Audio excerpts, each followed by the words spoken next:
ꯑꯍꯥꯟꯕꯃꯛꯇꯗ ꯚꯤꯗꯤꯑꯣꯁꯤ ꯌꯦꯡꯕꯤꯕ ꯈ꯭ꯋꯥꯏ ꯄꯨꯝꯅꯃꯛꯄꯨ ꯆꯦꯅꯦꯜꯁꯤ ꯃꯥꯏꯀꯩꯗꯒꯤ ꯇꯔꯥꯝꯅ ꯑꯣꯛꯆꯔꯤ꯫ ꯉꯁꯤꯒꯤ ꯚꯤꯗꯤꯑꯣ ꯑꯁꯤꯗ ꯚꯥꯔꯠ ꯁꯔꯀꯥꯔꯒꯤ ꯑꯃꯨꯕ ꯃꯆꯨꯒꯤ ꯂꯣꯏꯂꯝ ꯁꯥꯁꯟ ꯑꯥꯔꯝ ꯐꯣꯔꯁ ꯁ꯭ꯄꯦꯁꯤꯑꯦꯜ ꯄꯥꯋꯔ ꯑꯦꯛ ꯑꯐꯁꯄꯥꯒꯤ ꯃꯥꯌꯣꯛꯇ ꯂꯦꯞꯈꯤꯕ ꯃꯁꯥꯒꯤ ꯊꯋꯥꯏꯐꯥꯎ ꯀꯠꯊꯣꯛꯇꯨꯅ ꯃꯅꯤꯄꯨꯔ ꯏꯃꯥꯒꯤꯗꯃꯛ ꯊꯋꯥꯏ ꯊꯥꯈꯤꯕ ꯑꯊꯧꯕ ꯄꯦꯕꯝ ꯆꯤꯠꯇꯔꯟꯖꯟꯒꯤ ꯃꯔꯝꯗ ꯋꯥꯐꯝ ꯈꯔꯗꯪ ꯊꯝꯖꯒꯦ꯫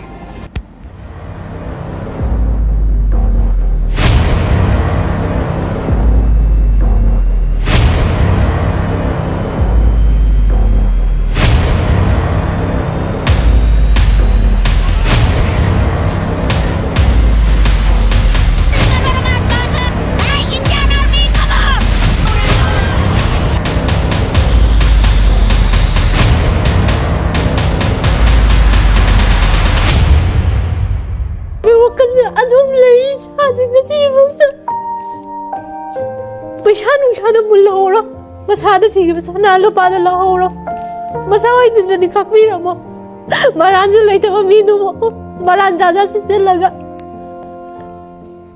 मामरा लेते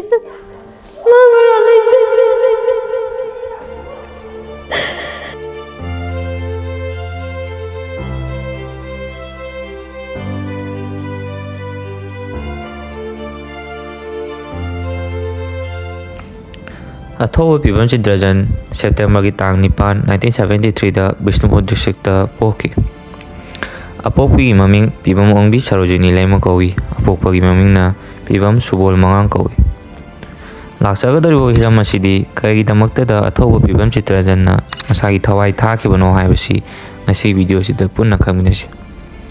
Ngasidagi sahi 10 konmuki mamangda Manipur da yam tamthiba chanabi amakhak lerame.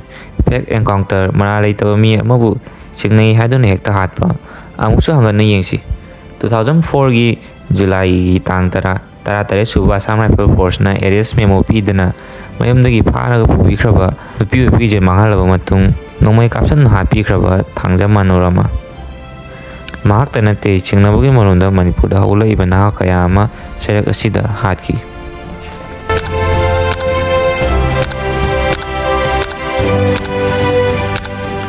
Haiba thawsing asi Armed Force Special Power Act Afspa gi makada punamak chathaki. Mayam Afspa haiba si tasengna kaino haibadu khara samlamna hajarake. Armed Force Special Power Act asi 1958 ta India gi Parliament na pass tawduna ek oina chanaki.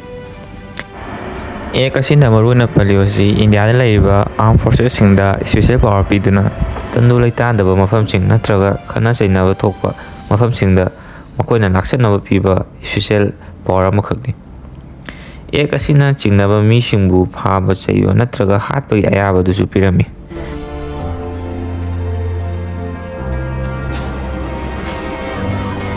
Haiba ek asigi marumda mana lejadraba miyoi kaya ama armed force singna hatkhrabani.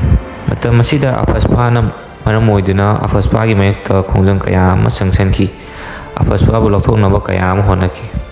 Pajai kholau kaya ama lauduna su punamuk taaroi khana taakhidraba matam adugi lengangi.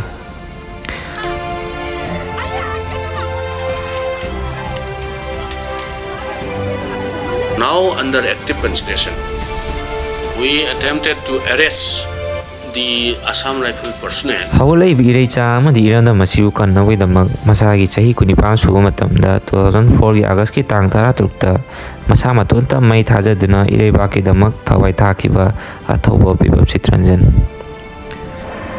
Athouba sina miyoi hapungwatpa Afspa gi mayokta leptuna maha masamak maira oiduna irei cha gi damak thawai thaki.